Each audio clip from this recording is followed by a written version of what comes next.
યુપીમાં ભારે વરસાદથી પૂર જેવી સ્થિતિ સર્જાઈ છે। ચિત્રકૂટમાં મંદાકિની નદીના જળસ્તરમાં સતત વધારો થઈ રહ્યો છે। યુપીમાં છેલ્લા 2 થી 3 દિવસથી અવિરત વરસાદી માહોલ જોવા મળી રહ્યો છે। રહેણાંક વિસ્તારોમાં નદીના પાણી ઘૂસી ગયા છે। પાણી ઘૂસતા જ લોકોના ઘરવખરીને પણ નુકસાન થયું છે। લોકો બોટના સહારે સ્થળાંતર કરવા માટે મજબૂર બન્યા છે।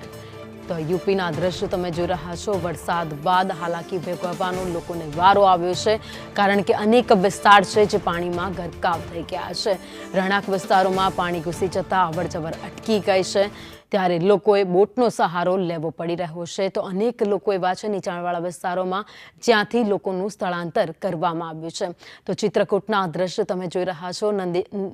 મંદાકિની નદીમાં ધસમસતો પાણીનો પ્રવાહ જે વધી રહ્યો છે, તેના પાણી છે જે આસપાસના ગામડાઓમાં ઘૂસી રહ્યા છે, જેના કારણે પૂર જેવી સ્થિતિ સર્જાઈ છે।